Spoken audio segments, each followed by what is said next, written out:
பெரிய பெரிய ஆலயத்திலே அதிகாலையில சிவனுக்கு ஒருவான பொங்கல் வச்சு செங்கடா வெட்டுவாங்க. அது செங்கடாயா இருப்பதனால் செவ்வர்களை மாலை போட்டு வெட்டுவார்கள். மனுஷனா பிறந்ததுனால இந்த மாணிக்க மாலையை போட்டு வெட்ட போறானோ என்று மாலையை வாங்கி கழுத்துல போட்டாரு. உயிர் போச்சு. போட்ட ஓடிவாரார் ஐயாவே கம்சம் அழைத்த விவரம் என்ன?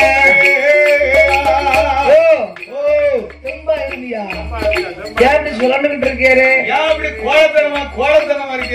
சாப்பிடல ஐயா, 8 நாள் ஆச்சு. பயப்படாதரோ, மாப்பிள்ள வந்துட்டாரியா? வந்துட்டாரா? அப்ப நான் போயிட்டு வரட்டுமா? எங்க போறியா?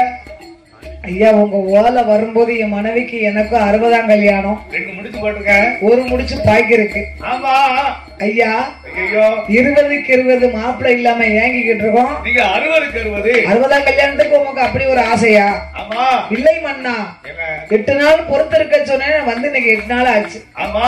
நான் போகிறேன்னா என்ன உயிரோட வச்சுக்கிட்டே என் மனைவி தாலியை கழுத்திருவாளே. ஆட்சிக்கு நான் ஆள் விடுத ஐயர் வருவாருன்னு கல்யாண தேதிகளை குறித்து என் தங்கச்சிக்கும் தங்கச்சி மாப்பிள்ளைக்கும் திருப்பூரிட்டு போங்க. கல்யாண தேதிகளை குறித்து 56 தேசங்களுக்கு அறிக்கையை கொடுத்து ஓலை எப்படி எழுதாரு கம்சராஜ? என் தங்கை தேவகி கல்யாணத்தை காண 56 அரச மன்னர்களும் வந்துவிட வேண்டும். எல்லாரும் வந்துடணும். வரக்கூடியவங்க ஆணையில வரக்கூடியவங்க ஆணைக்குள்ள தீனி கொண்டு வரணும். குதிரையில வரக்கூடியவங்க குதிரைக்குள்ள தீனி கொண்டு வரணும். ஒட்டகத்துல வரக்கூடியவங்க ஒட்டகத்துக்குள்ள தீனி கொண்டு வரணும். அதோடு நீங்க வரக்கூடியவங்க கல்யாணத்தை காண வரக்கூடியவர்கள் கட்டிச்சாதம் கட்டி கொண்டு வந்துடணும். கவசனுடைய கோட்டைக்குள்ள வெத்தலை பாக்கு சுண்ணாம்பு அடக்கத்தோட வந்துடணும். சுண்ணாம்பு வெத்தலை எல்லாம் கொண்டு வர சாப்பாடு கிடையாது, வெத்தலை பாக்கு கிடையாது, கோயில சுண்ணாம்பு கிடையாது, காப்பி கலர் கிடையாது. காதல கேட்டு யாரும் வராம இருந்தீர்கள் ஆனா தண்டிக்கப்படுவீர் என்று அவன் அங்க அறிக்கையை கொடுத்துட்டான். கல்யாணத்துக்கு ஏகபோகமான பந்தல் அலங்காரம் சிறப்பாக அங்க தடபுடலாம் நடந்துகிட்டு இருக்கு. 56 அரச மன்னர்கள் சித்தரசர்கள் பேரரசர்கள் வருகிறார்கள். அவங்க கம்சராஜன் சொன்னத மாதிரியே வாராங்க. தேவகியானவளை வசுதேவனையும் அலங்காரம் செய்து மணவட பந்தல்லே அமர வைத்து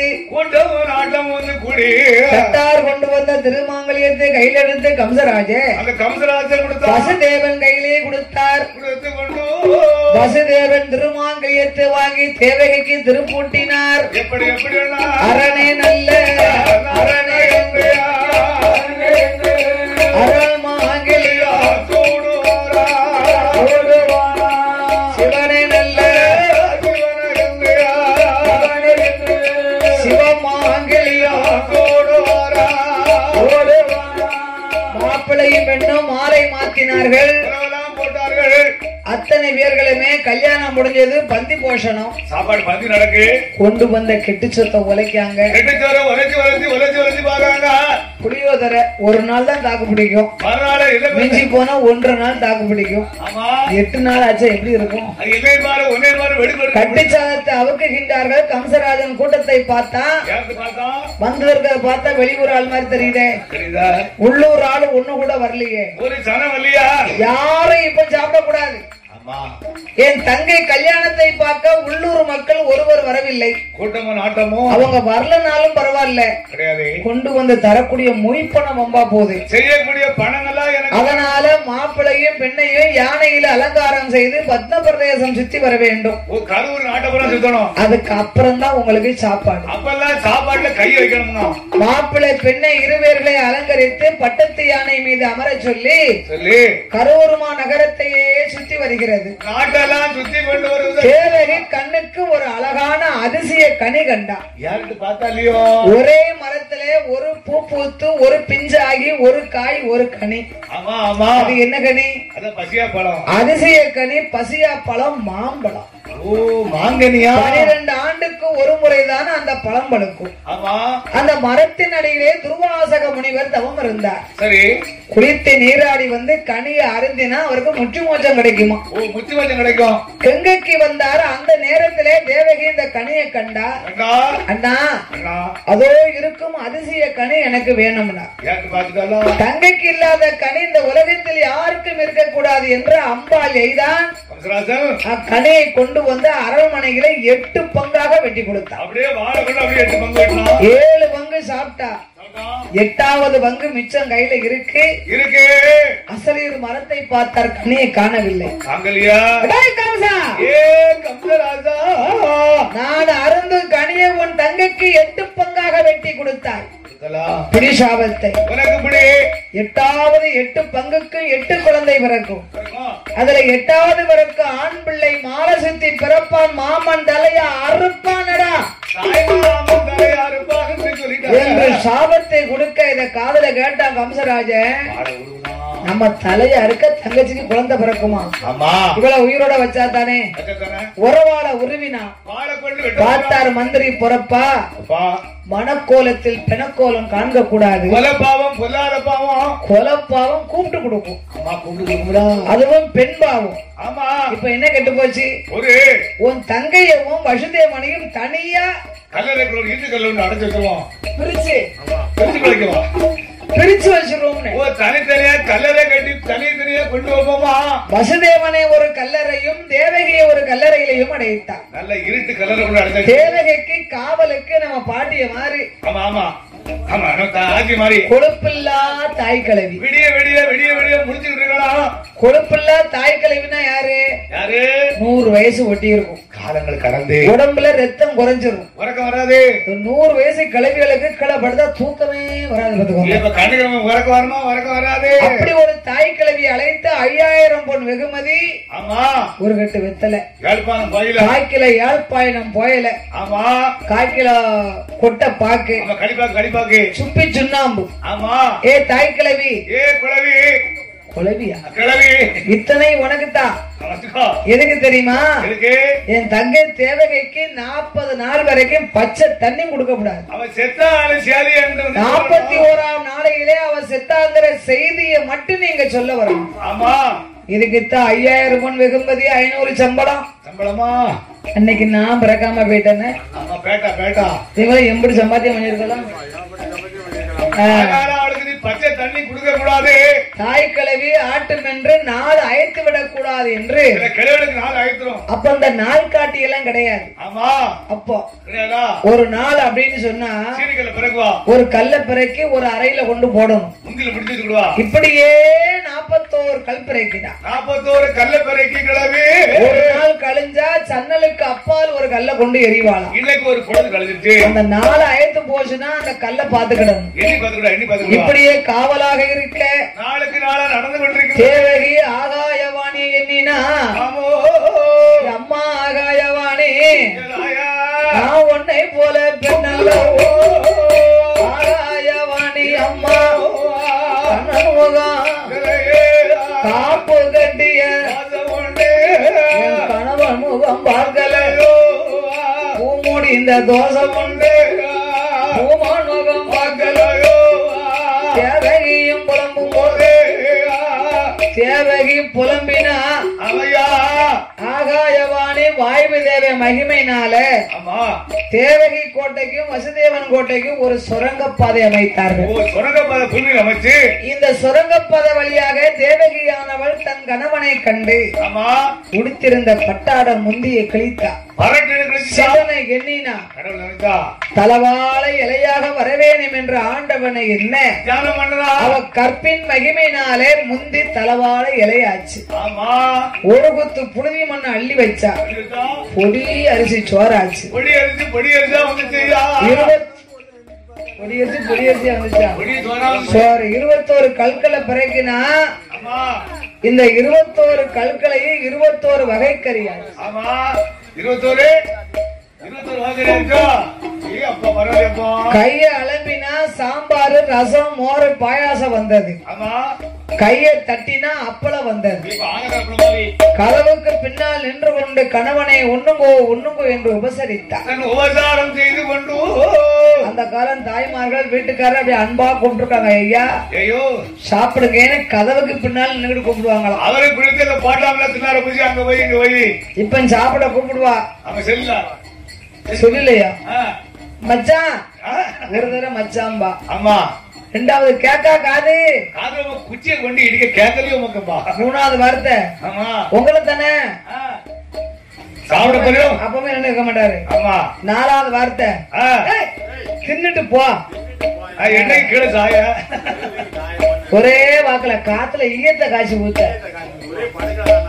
இப்ப பார்த்தாலும் முக்கில குத்து வச்சுட்டு இருக்கிறே. அப்ப சோறு வை போட்டு தின்னு வேணும்னா முக்கில வாவாதுட்டு இருக்கிற நீ அவர் கூட சேர குடும்பம் அந்த மாதிரி கேடுகார மனுஷன் நீ அவன் கூட சேரலாமா? ஆனா தேவகி தன் கணவனை நாதா உண்ணுங்கோ என்று உபசரித்தார்.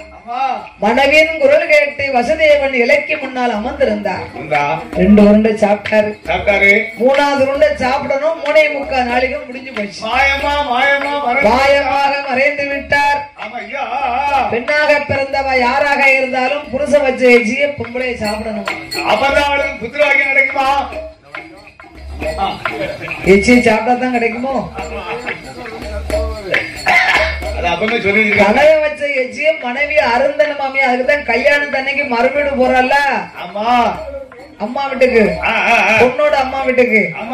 அப்போ பொண்ணு மாப்பிளைக்கு பழுமாறணுமா? அப்படியா? மாப்பிள்ளை சாப்பிட்டு முடிச்சு அந்த இலையில இருக்க சாப்பாடை இந்த பெண்ணு சாப்பிடணுமா? இப்போ அப்படிதான் நடக்கு. இப்ப அப்படி எங்க நடக்கு? உன் பொண்ணு சாப்பிட்டு முடிச்ச உடனே மாப்பிள்ளை தான் சாப்பிடணும். பொண்ணு சாப்பிட்டு மாப்பிள்ளை சாப்பிடுவோம். அந்த பொண்ணு இலையில கறி வகை இருந்ததை இவர் அள்ளி அள்ளி வச்சுக்கிட்டாருல. அவளுக்கு அவையில பிடிக்க மாட்டேங்குது. பச்சடி வெறிஞ்சோர சாப்பிடுதா? வெறிஞ்சோரா? சிக்கன் பொரிச்சு கொடுத்து அழகாச்சா என்ன சிக்கன் பொரிச்சா சாப்பிடுவா. அவியல் பச்சடி இலையில வச்சுட்டோம்னு வச்சுக்கோங்க, அவன் முடிச்சுக்கிட்டு இருப்பா. அவர் அரப்படாம தூக்கி இலையில வச்சு சாப்பிட வேண்டியது.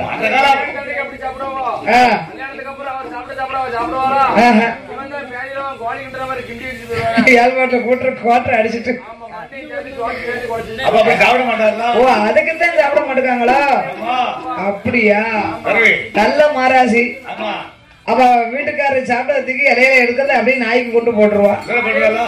நம்மள மாதிரி உள்ள ஆள் என்ன செய்வோம்? இலையத்துக்கு தலையில அரைக்கி போயிட்டு விட்டுருவோம். அப்படி கணவன் வச்ச எச்சிய அருந்தின மகிமைனாலே தேவகி பெண்ணானவா அன்று மாதங்குழியும் மறந்தா அதுவே குழி கற்போமானா குழி மறந்தே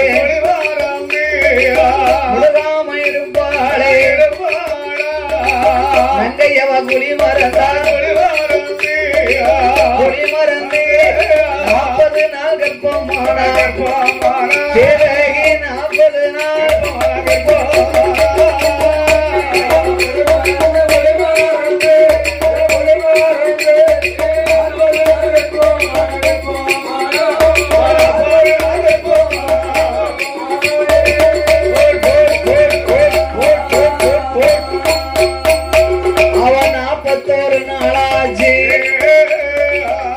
கிழவி நினைக்கால காவல முடிஞ்சு போச்சு. 41 நாள் ஆச்சு. காவலும் நாளும் முடிஞ்சு போச்சு நமக்கு அப்படின்னு கதவை திறந்து பார்த்தா பச்சை தண்ணி கொடுக்கல. இருக்காளோ செத்துட்டாளோ? கதவை திறந்து பார்க்க மயக்கமா இருந்தா தாய் கிழவி கைபிடித்து பார்த்தா ஏ தேவகி விடிய விடிய என் கண்ணுல எண்ணெய் ஊத்திக்கிட்டு காவலா இருந்தா அம்மா எப்படி நடந்துச்சடி? பாட்டி இந்த மாதிரி விவரம் எங்க அண்ணன் கிட்ட சொல்லாத. நான் பெற்று பெருகி நாட்டுக்கு போகும்போது உன்னைய கூட்டிட்டு போறேன். அவன் பார்த்தா தாய் கிழவி சொல்லக்கூடாதுங்க. சொல்லாம இருந்தா கமசன் நம்மளை கொன்னாலும் கொன்றுவான். வெத்தலை பெட்டியை கையில் எடுத்தா விறுவிறு விறுவிறு விறுவிறுன்னு வாரா கமசனுடைய கோட்டையிலே வந்து கமசமண்ணா நீ நிப்பதோ ஒய்யாரத்திலே நான் தரையில நிக்கேன். ஆமா அப்பா நான் ஒரு செய்தி சொல்ல வந்திருக்கேன். என்ன செய்தி? கீழே இறங்கி வா.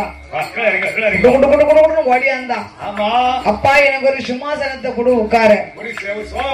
ஒரு டம்ளர் மோர் கொடுத்தான். குடிச்சா கேளு கேளு கமசம் பண்ணா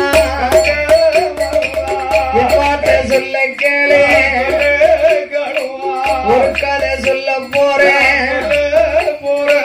அன்று ஒரு நாளையில வடக்கே வடநாடு அந்த வடநாடு தேசத்தில மயிலு என்ற ஒரு சாதி அது பருவகாலம் வந்த போது பெண்மயில் கீழே நிற்கும். பெண்மயிலை கண்ட ஆண்மயிலானது தன்னுடைய கண்கள்ல இருந்து கண்ணீர் போல் மோகம் விழுகும்.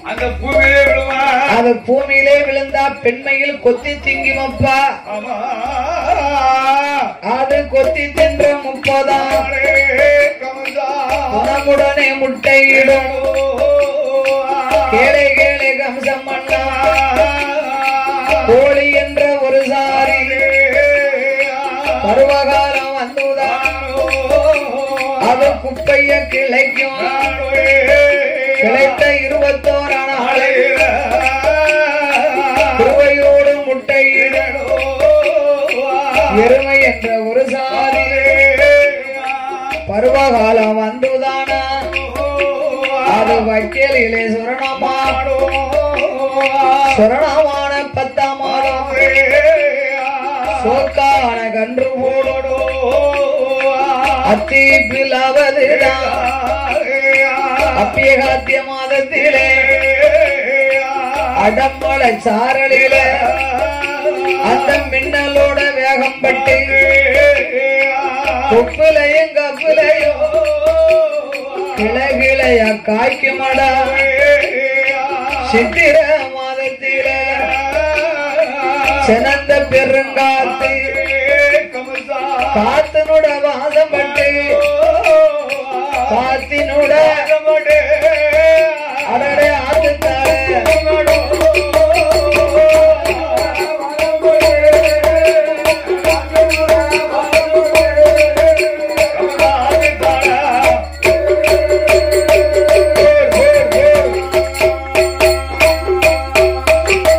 சித்திரை மாதம் தினந்த பெருங்காத்து காத்தின் வாசம் பட்டு ஆத்து தாளை பூக்கும். என்ன காட்டை கட்டி மலையை கட்டி பேசுத காத்தடித்து தாளை பூத்தது போல் கல்லறைக்குள்ள இருக்கும் உன் தங்கச்சி கர்ப்பமானா.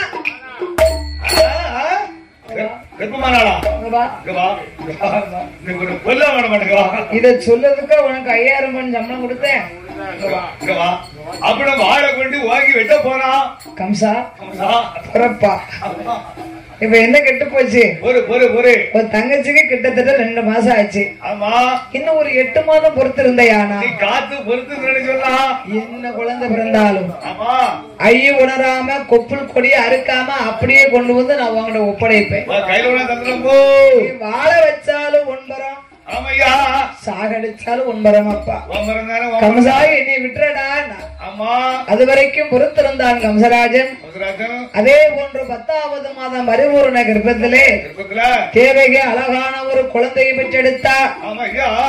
கொப்புள் கொடி அறுக்கல, ஐய உணரல, குளிப்பாட்டல, அப்படியே கொண்டு வந்து கம்சன் கையிலேயே கொடுத்தா. என் பாவி தங்கச்சி பிள்ளைன்னு பார்த்தானா, பெண் சிசுன்னு பார்த்தானா, அப்படியே காலை பிடித்த அந்த தலையை கிருகிருன்னு சுத்துனா. நடை கல்லுல ஓங்கி ஒரு அரை வீச்சல் வீடு. இப்படியே வருஷத்துக்கு ஒரு குழந்தை பெற்றெடுத்தா. அடுக்கடுக்கா 7 வருஷத்துக்குள்ளையும் 7ஐயும் கொண்டான். இப்ப 7 பெண் குழந்தை கொண்டுட்டாங்க. இந்த 7 உயிரும் திருப்பால் கடல் போய் முட்டி நிக்கி. திருப்பால் கடல முட்டுது. அப்பந்தான் என் பெருமாள் பார்த்தா. இப்ப ஏற்பட்ட சண்டால கம்சனை வதம் செய்யணுமே. ஆனா அசரீர் கொடுத்த வாக்குப்படி 8வது ஆண் மகனாக நம்ம தான் போய் பிறக்கணும்.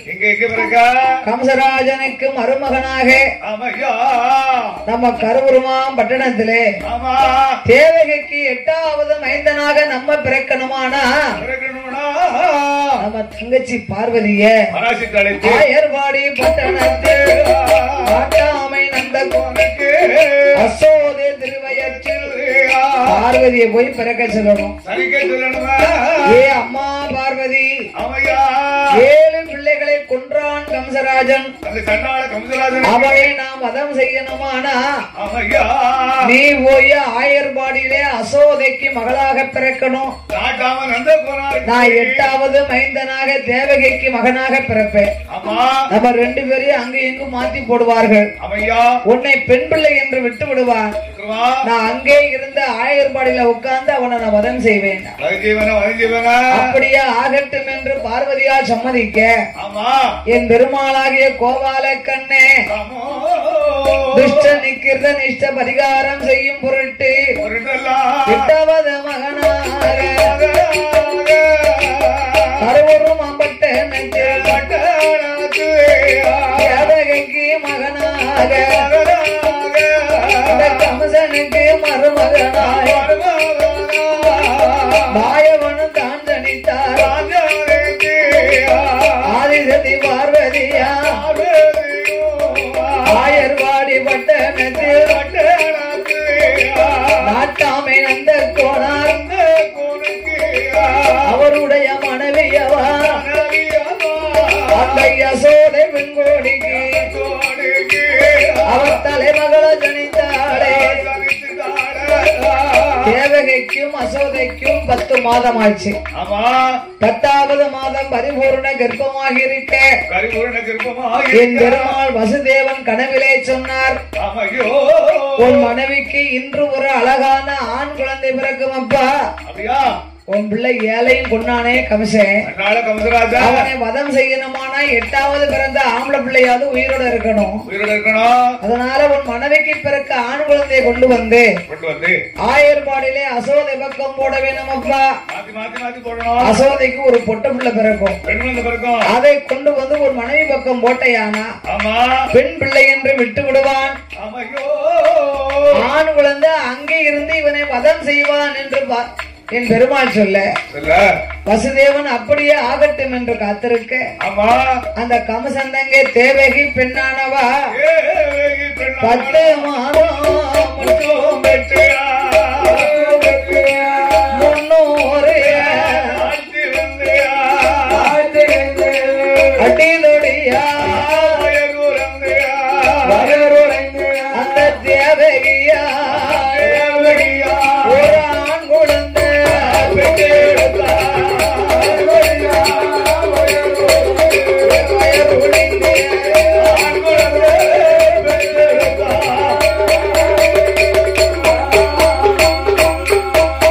அவன் கொடி தொடியா அந்த கோவலனை அதே சமயம் ஆயர்பாடி பட்டணத்திலே அந்த அசோதையால் வெண்கொடிக்கு ஆயர்பாடி பட்டணத்தில் வந்து கொடி தொடியா பெண் குழந்தை ஒன்று ஒரு கூடையிலே தேவகி குழந்தை எடுத்து வைத்து வசுதேவன் கை கொடுத்தார். வசுதேவன் என் பெருமாளாகிய கண்ணனை சுமந்து கொண்டு யமுனையாற்றம் கரையிலே இறங்கி ஆயர்பாடிக்கு வருகின்றார். ஆயர்பாடியிலே அசோதையின் பக்கத்திலே அவதாரம் செய்திருக்கின்றால் என் நம்பிக்கை உமையவள் பார்வதி. ஆம்பளை பிள்ளையை கொண்டு போய் அசோதை பக்கம் போட்டார். பொட்ட பிள்ளையை கொண்டு வந்து தேவகி பக்கத்திலே போட்டார். ஏ தாய்க்கிழவி, என் தங்கைக்கு என்ன குழந்தை? அப்போ கொண்டு வாங்க. 8வது பிறக்க ஆம்பளை பிள்ளை தானே வந்தாலே அறுக்கும்னு சொன்னாங்க. பொட்ட பிள்ளையப்பா, பொட்ட பிள்ளை பிறந்தா லட்சுமிக்கு அர்த்தம். இதையாவது விட்டுறேன். 7 பிள்ளையும் நடையில அடிச்சு கொன்னேன், இதை வித்தியாசமா கொல்ல போறேன் என்று குழந்தையை சுழட்டி ஆகாய மார்க்கமாக வீசினான். வாழை ஏந்தினான். என் தாயா ஆகிய பார்வதி கலகலகலகலன்னு சிரிக்கிறான். என்ன யாருன்னு நினைச்ச? உன் தங்கைக்கு பிறந்தவன் நான் அல்ல, என் தமையன் கோபால கண்ணன். உன் தலையை அறுக்க பிறந்தவன் மாரசித்தி பிறந்தான், மாமன் தலையை அறுப்பானடா. ஆயர்பாடியிலே அசோதை பக்கம் வளர்ந்து வருகிறான். என் தமையனும் உன்னை வதம் செய்து வரும் கால வரைக்கும் மறுபடி கன்னியாக ஒரு அவதாரம் எடுத்ததினால என்றும் கன்னியா குமரி பகவதியாக அமர்ந்திருப்பேன் என்று போய் அமர்ந்திருந்தார். அன்னைக்கு போனதான் கன்னியாகுமரி பகவதியா இருக்கா. என்னைக்கு போனா கவுசனுக்கு அவனை மதம் முடிக்கணுங்களா? அவளா மிந்தானத்து போனா என்று கன்னியாக அவதாரம் உள்ள கல்வி பகவதியா இருந்தா போய் பார்த்தான் கம்சராஜன். நம்மளை கொல்ல அங்க ஒருத்தன் வளர்ந்துகிட்டு இருக்கானா, இவனை விடக்கூடாது. மூதகி இங்க அதுக்குத்தான் வேப்பங்காய் ஆனாலும் வேலைக்கு உதவும் இருக்காங்க. என்னது 125 ரூபா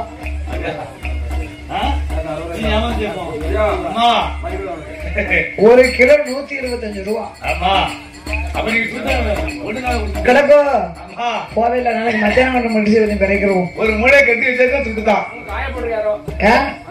ஐயா அதெல்லாம் அல்லப்படாது. வேப்ப மரம் ஏற்கனவே ரொம்ப நிக்கி மதிய கூட முடிச்சுட்டு உட்காந்தீங்கன்னா குறைஞ்சது ஒரு 10 கிலோ பிறகுனா 600 ரூபாய் ஆச்சு. தூக்கணும் யாரு தருவா?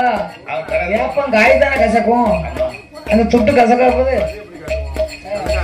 அப்ப வேப்பம் காயாலும் வேலைக்கு உதவத்தானே செய்யும்.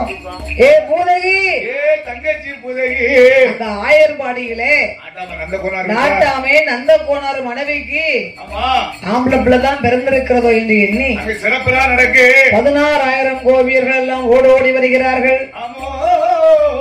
குப்புள் கொடியறுத்து குளிப்பாட்டி நீராட்டி சேனை ஒட்டி செய்து கொண்டு ஆன தர்மங்களை எல்லாம் வழங்கி நடுக்காட்டு தியாகி நாட்டாமை நந்தகோனுக்கு மகனாக வந்து பிறந்ததினால என் பெருமாளுக்கு பேர் கொடுக்கின்றார்.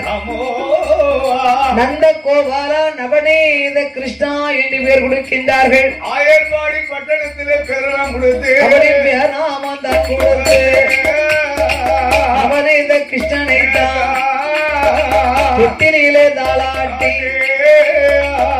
சோதை இருக்கும் போது பார்த்தான் கம்சராஜன் என்னை வதம் செய்ய பிறந்த குழந்தையை ஆயர்பாடியிலே வளர்ந்து கொண்டிருக்கிறான். உடனடியாக அவனை கொன்று நீ வென்றுவாய் என்றார்.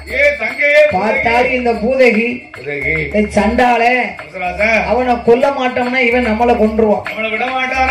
இந்த சண்டாள பாவி எவ்வளவோ பாவம் செய்தவன் இந்த பாவி கையினால் நம்ம உயிரை விட்டு பாவத்தை தேடுவதை விட அந்த புண்ணியவான் கையினால் செத்தா நமக்கு ஒரு புண்ணியமாவது கிடைக்குமே என்று பூதகியானவா வலது கொங்கையில் நஞ்சு பாலும் இடது கொங்கையில் நல்ல பால் வைத்துக் கொண்டு ஆயர்வாடிக்கு வருகின்றார்.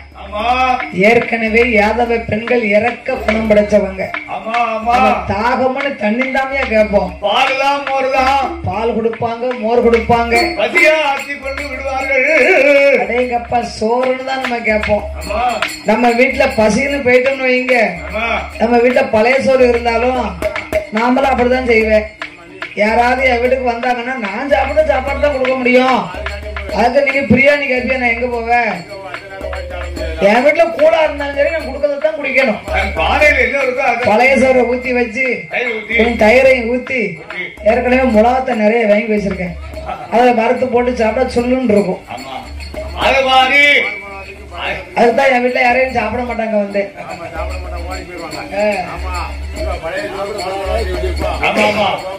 அது யாரு கிடைக்கும்? இன்னொன்னு புதுசு கிடைச்சாலும் பழசு கிடைக்காது. நீங்க நாளைக்கு போய் பழைய சோறு இருக்கான்னு கேளுங்க, எல்லாரும் விரதம். பழைய சோறு கிடையாது. சனிக்கிழமை போனா தான் கிடைக்கும். இல்ல நாளைக்கு பொங்கனது மிச்சம் விருந்தெல்லாம் சாப்பிட்டு தண்ணி ஊத்தி போட்டுருப்பாங்க. சனிக்கிழமை காலையில போனா பழைய சோறு கிடைக்கும், மத்தியானம் போனா மட்டன் சாப்பாடோட சாப்பாடு கிடைக்கும். அதனால கிடைக்கும். மாமா இருந்துக்கலாம்னு நினைக்கிற போலுக்கு பையன் வரட்டும். இப்ப என்ன அவசரப்படுறாரு? சனிக்கிழமை அவன் அம்மாவை கொண்டு போய் உள்ள அடிக்க முடியும். இவன் தங்கச்சி இருக்கல, அத நான் சொல்ல மாட்டேன். ஆமா, அதனால ஆயர்பாடுல அங்க சிறப்பெல்லாம் நடந்துட்டு இருக்கு. அப்படி பேர்நாமத்தை சுட்டி பெருமையாக வளர்த்து அசோதையானவள் தன் மைந்தனை தொட்டிலே போட்டா. அண்ணன் தொட்டில் அசந்தாரு. பூதகியானவள் தான் பெற்ற பிள்ளை இறந்து விட்டது போலும் புத்திர சோகம் தாங்க முடியாதவளாக வந்துகிட்டு இருக்கா. அப்படியே நடந்து வர ஆயர்பாடிக்கு. அசோதையானவ பூதையை கண்ட யாரம்மா ஏன் கண்ணீரை வடிக்கிறேன்? யானை கண்ணீரை வடித்து வர. அம்மா என் பிள்ளை இறந்து விட்டா. அம்மா புத்திர சோகம் தாங்க முடியாமல் வந்திருக்கிறேன். உடனே அசோதையானவா தொட்டிலே படுத்திருந்த கண்ணனை கொண்டு வந்து பூதகை கையிலேயே கொடுத்தார். பூதகை கையில வாங்கினா கையில வாங்கும் போதே கண்ணை முழிச்சு பார்த்தாரு. இவன் நம்ம பெரியம்மா, நம்மள கொல்ல வந்திருக்கா, இவன் நம்மள கொல்ல வந்திருக்கா, இவனை விடக்கூடாது என்று நஞ்சு பாலை குடிப்பது போல் ஒழுக விட்டார். இந்த கடுவாவில அப்படியே ஒழுவிட்டாரு. நஞ்சு பாலை குடித்து ஊன் இருக்க உயிரை வாங்கினார். ஏ அப்பா, உயிரை வாங்கிட்டாரா, உயிரை வாங்கிட்டாரா? என்ன சொன்னேன்? ஊன் இருக்க உயிரெல்லாம் வாங்கினார் என் பெருமாள் கோபாலம். அப்பா உயிர் எல்லாருக்கும் கண்ணு ரெண்டு. எங்க ஆத்தாளுக்கு 1000 கண்ணு. அதனால வர முடிச்சவன்னா அங்க எப்படி இருக்கும் பிறகு நஞ்சு பாலை உலக விட்டு நல்ல பாலை குடித்து ஊன் இருக்க உயிரை வாங்க பூதகி மாண்டு மடிந்த ஆயர்பாடியே சரியா இருக்கு. ஆயர்பாடி பட்டணமே மறைத்துக் கொண்டிருக்கின்றது. யாதவ மக்கள் பூதகியானவளை அடக்கம் செய்ய 6 மாதமா முயற்சி பண்ணுதாங்க. வெட்டி ஆத்துல விடுதாங்க. கண்ணன் காலாலை எத்தி மிதித்தாங்க. ஒரு ஆறும் முதலமாக ஓடுகிறது. ஓடுது. என் பெருமாள் பார்த்தார். இந்த பாவ நிறுத்தம் புண்ணிய நிறுத்தம் எல்லாம் கடலுக்கு தானே வரும். திருப்பால் கடலுக்கு வருது. இந்த உதரம் நாமளுக்கு ஆகாது. ஒரு ஆறும் ஓடும் உதரமே, இரு கரைகளும் தங்கி நீ கோரப்புல்லாக முளைத்து நிற்பாயாக என்று சாபம் கொடுத்தார். நீங்க கோரப்புல்ல பிடிங்க பாருங்க, கோரைய பாருங்க, சிகப்பா இருக்கும் ரத்த கலர்ல. அது கோரை 2 விதமா இருக்கு. என்னது 2 விதமா? அது சம்பு. செய்ய முடியும். இது கோரை. கோரையில ஒண்ணுதான் இருக்கு. ஆமா, அப்படியா? அதனால இன்னைக்கு பெரும்பாலும் யாதவர்கள் வீட்டுக்கு நம்ம போனோம்னு வைங்க, ஓரப்பாய் எடுப்பாங்க, நம்ம விருந்தாளுக்கு கொடுப்பாங்க, பிரிச்சு படுங்க. முக்கால் வாசி கம்பளி நிறைய இருக்கும் பாத்துக்கோங்க. அந்த காலம் இப்ப கம்பளியில யாரு படுக்க? கம்பளி முத போய் எங்க இருக்கு? எந்த வீட்டுல கம்பளி இருக்கும்? பழைய காலத்து ஆட்கள் வீட்டுலதான் இருக்கு. ஒரு கம்பளியை வீட்டுக்கு வீட்டு பார்க்க கொண்டு வருவாரு. அப்படியா? தாத்தா காங்கல அது கம்பளியா முடி இருக்கு. இதுமா போறத. ஆமா, உங்க கண்ணு எப்படி இருக்கு? அது வயரம்பாஞ்ச கட்டை கிடைக்காது. அதுக்கு வாடகை கிடைக்காது. தண்ணீர போட்டாலும் நினையாது, வெயில போட்டாலும் காயாது. அப்படியா? சாமி கொண்டாடி அந்த காலம் இல்லையா? சும்மா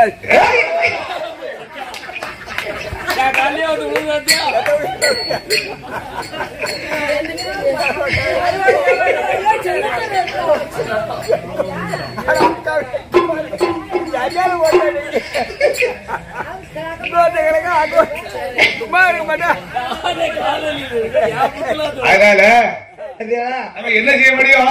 எங்க மாமா அப்படி ஆயிருந்தான்னு வச்சுக்கோங்க, சோழ உட்கார்ந்து இருப்பாரு. அதான் வயரம்பாஞ்ச கட்டை. அப்படி பூதகியானவளுக்கு சாபத்தை கொடுத்து என் பெருமாள் பார்த்தார். நம்ம வந்த வேலையை ஆரம்பிக்க வேண்டியது. 16,000 கோவில்கள் வீட்லயும் 16,000 கோவில் இருக்கு ஆயர்பாடியில. என் பெருமாள் ஆயர்பாடியிலே உள்ள சிறுவர்களை எல்லாம் அழைத்துக் கொண்டு கோவியர்கள் வீட்டுக்கு வருவார். முதல் நாள் வேடிக்கை லீலைகள் பண்ணுவார். லீலைகள் அந்த காலத்துல தாத்தாவுக்கு தாடி வயிற்று வரைக்கும் இருக்குமா. பழைய லீலைகளும் பண்ணுவார் அவரே. பழைய காலத்துல பாட்டிக்கு தலை எவ்வளவு இருக்கும்? இங்க ஒரு பாகம் 1 முழம் அரைச்சானி மிச்சமும் இருக்குமா. இந்த ஒரு பாகம் தலைய அள்ளி முடிஞ்சு மயில் தோகை மாதிரி இருக்கும், கொஞ்சம் சுங்கல் வச்சு 16 முழம் சேலையும் கட்டி காத்துல பாம்படம் போட்டு ஒரு கொட்டாம்பட்டி நகை வச்சிருந்தாலும் யாதவர்கள் வீட்டுல பவள மாலைன்னு ஒண்ணு போட்டிருப்பாங்க. அந்த காலத்துல ஆளுகளும் போட்டிருப்பாங்க, இப்பவும் போட்டிருக்க சாஸ்திரப்படி போடுவாங்க. ஆமா ஆமா, ஒரு கொட்டாம்பட்டி 3 மணிக்கு ஆமா நகை எவ்வளவுதான் வச்சிருந்தாலும் சரியா இருக்கு. ஒரு கொட்டாம்படி நகை இருந்தாலும் ஆமா சாஸ்திரப்படி பவள மாலை போடுவாங்களாம். போட்டுக்கணுமே. இந்த பவள மாலை போட்டு ரோட்ல நடந்து போகும்போது ஒரு வெட்டுவாங்க பாருங்க தலைய. அப்பா அந்த பராசக்தியே வந்தது மாதிரி இருக்குமா இருக்குமா. அதனால இந்த பாட்டி தலைமுடிக்கும் தாத்தா தாடிக்கும் முடிச்ச போட்டு அன்னைக்கு நீலை பண்ணுவாரா, லைட்ட அணைச்சிட்டு கல்லம் பாரு. அன்னைக்கு ஒரு நாள் நீலை பண்ணாரு, மறுநாள் வேடிக்கை. ஆமா தாத்தா வேட்டிக்கும் பாட்டி சேர முந்திக்கு முடிச்ச போட வேண்டியது, லைட்ட அணைக்க வேண்டியது, கல்லம்னு அவையம் போட வேண்டியது. ஆமா உரியில உள்ள வெண்ணெய் எல்லாம் களவாண்டு தின்று விட்டு மாமியா மருமக கண்ணத்துல ஒரு இழுவு இழுவிட்டு போயிருவார். இப்படியே பல நாளாக நடந்து கொண்டிருக்கிறது. பல நீளங்கள்லாம் செய்து ஓவியர்கள் பார்த்தார்கள். எங்க உள்ள கல்வம்னு இன்னைக்கு தெரியணுமே, உறங்குவதை போல் நடித்தார்கள். கண்ணன் வழக்கம் போல் பிள்ளைகளை எல்லாம் அழைத்துக் கொண்டு ஒருவர் முதுகுல ஒருவர் ஏறி, கண்ணன் யாரு, இந்த உரையில உள்ள வெண்ணெய் எல்லாம் தின்று விட்டு உரை கலையத்த ஆட்டு ஊர்ல குத்து ஊர்ல அப்ப தரையில பதிச்சிருப்பாங்க. தரையோட தரையா இருக்குமா யாதவர்கள் வீட்டுல. ஆமா தோசை கரைக்கணும்னா வீட்டுக்குள்ள அடுக்கலையில இருக்குமா, தரையில பதிச்சிருப்பாங்க. அதுக்கு பேரு அடுக்களை. இப்ப அதுக்கு கிச்சன் ரூம். கிச்சன் ரூம் ஆயிடுச்சா? அடுப்புல தீ எரியும், விறவடுப்புல. ஆமா சொல்லிடுவோம். ஆமா விறவடுப்புல தீ எரியும். உரல்ல பொடி இடிப்பாங்க, ஆட்டு உரல்ல மாவு அரைப்பாங்க, விறகு அடுப்புல சோறு பொங்குவாங்க. இப்படி உரிக்கலையத்தை எடுத்து உரியில உள்ள வெண்ணெயை தின்று விட்டு உரிக்கலையத்தை போட்டு உடைத்தார். பூனையாக வடிவத்தை கொண்டு போய் உடைத்தார் பானை சட்டிகளை எல்லாம். பார்த்தார்கள் கோபியர்கள், அடியே இது நாட்டாம விட்டு பிள்ளைல கன்று கட்டும் தும்பை எடுத்து கண்ணை இடுப்புல ஒரு சுருக்கு போட்டு கல்லுபொருளே கட்டி வைத்து விட்டார். யசோதையின் பக்கம் வந்து, யசோதா யசோதா கண்ணனை எங்க அம்மா, யசோத கண்ணனை எங்க அம்மா, எங்க அம்மா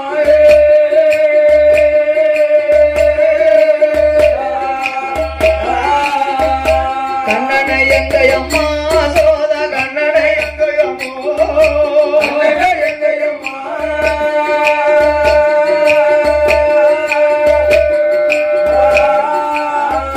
கிருஷ்ணனை எங்க அம்மா, கோபால கிருஷ்ணனை எங்க அம்மா, கிருஷ்ணனை எங்க அம்மா, கோபால கிருஷ்ணனை எங்க அம்மா,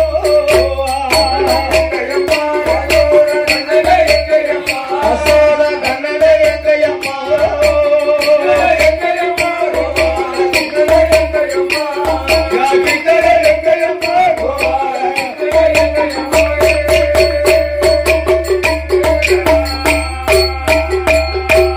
எது கலக்குகின்றீர் என் மகனை, எது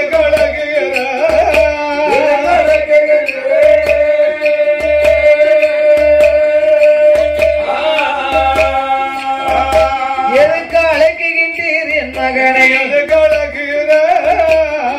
அழைக்குகின்றீர் என் மகனை,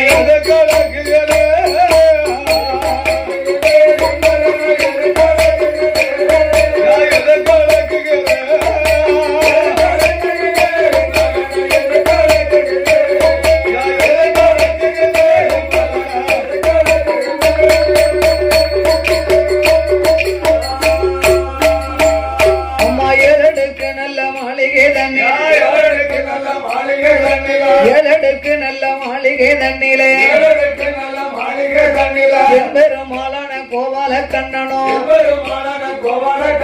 சப்ரம் மஞ்சளிலே எந்த மகன் சயனம் செய்கிறார்.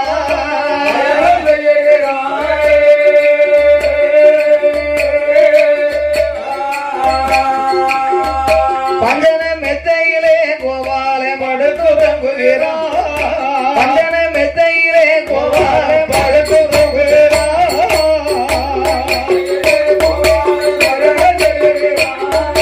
சயனம் செய்கிறார்.